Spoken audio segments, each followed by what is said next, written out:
Somewhere, out beyond the cities where maps fade and roads disappear, there are places that were never meant to be found, where shadows whisper and the past refuses to die. This is one of those stories. A story they were never supposed to tell. Welcome to Dune Whispers. It all started on a Thursday evening. Me and my friends, Mohammed, Isa, and Omar, were sitting in a small cafe in Riyadh, bored out of our minds.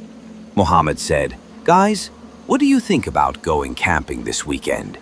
The weather's amazing and the desert will be empty." Isa replied, "I'm in. Let's do it. We haven't had a proper trip in forever." Omar said, "I know a spot. My uncle owns an old rest house deep in the desert near Hafar al-Batin. Nobody goes there anymore, but it's perfect." I was hesitant at first. Something about the idea made me uncomfortable, but I didn't want to be the buzzkill. I said, "Okay, let's go, but we bring everything we need. Generator, food, water, and we don't stay more than..." You are listening to Dune Whispers. The next day, we packed up the car and hit the road. The drive was smooth at first, but the more we drove into the desert, the more unsettling everything felt. Isa said, "Bro, look at the sky. It's too quiet."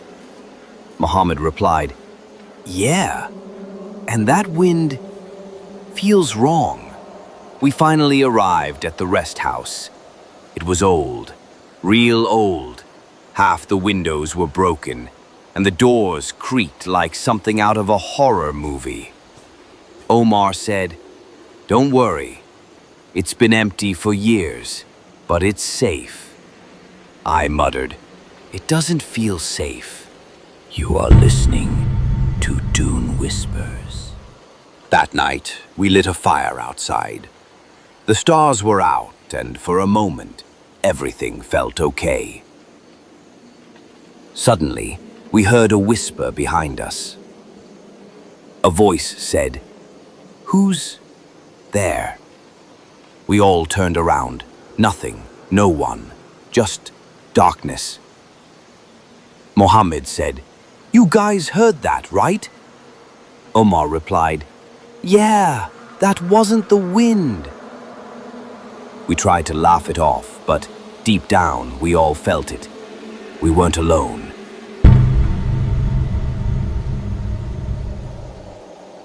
After the strange whisper, we decided to head inside the rest house.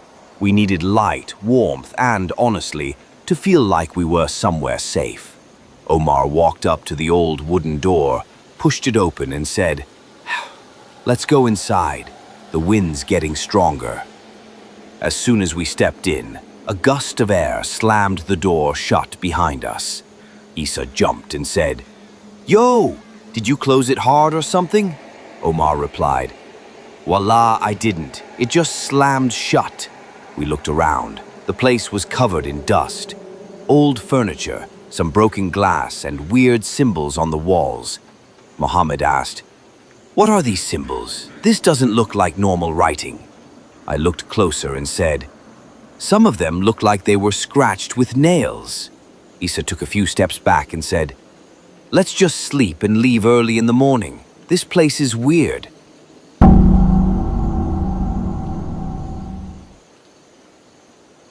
We picked one of the rooms that seemed cleaner than the rest and laid out our sleeping bags. Mohammed volunteered to stay up first and keep watch, just in case. I woke up to the sound of faint footsteps, but everyone else was asleep. A voice said, "Go back."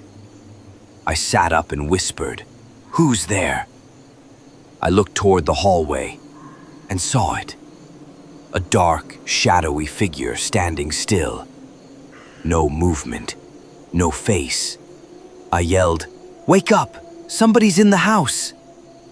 The guys jumped up, rubbing their eyes, confused. Mohammed ran to turn on the flashlight, but the batteries were dead. Just dead. we had just charged them before the trip. Omar said, "This doesn't make sense. Something's wrong with this place." You are listening to Dune Whispers. Mohammed grabbed his phone to call for help. No signal. He said, I had full bars earlier. Now it's just gone. Issa checked his too. Same. It's like something's blocking everything out here. I pulled out a small Quran I always keep with me during travel. I started reading aloud, my voice shaking. As I read, the wind outside grew louder. But that shadow in the hallway, it vanished, just like that. Mohammed whispered, "Bro, did it leave because of the Quran?" Omar said, "Maybe. We need to keep reading. Just keep reading."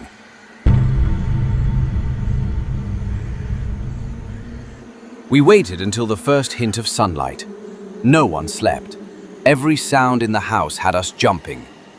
Issa looked at us and said, "As soon as we see the sun, we run.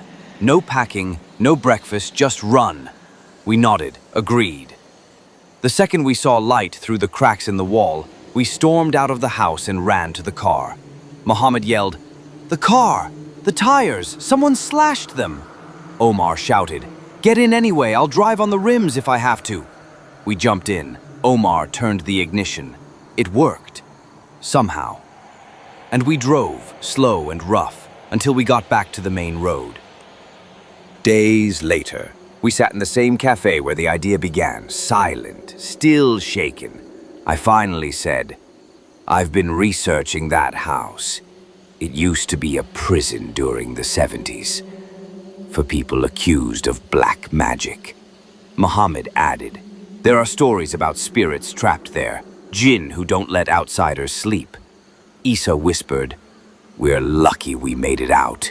Wallah, we are." Omar pulled out a piece of paper, the same one we saw with the strange symbols. He said, "It was in my bag when we got back. I didn't pack it." We all stared at it. The ink was fresh. You are listening to Dune Whispers. That night, after the cafe meeting, each of us went back home, trying to forget, trying to live normally. But that wasn't the end. I kept waking up to the same nightmare.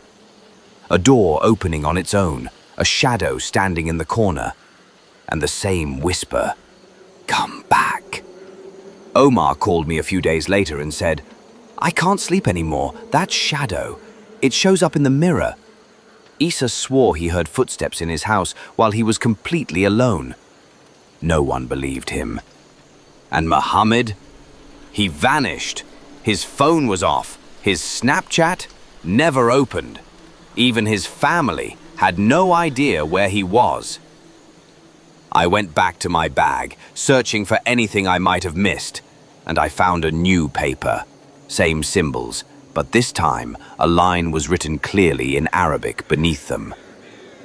"It's not over." And from that moment, I knew. This wasn't just a story about a rest house or a spooky adventure. Something much bigger started back there, and it's still going.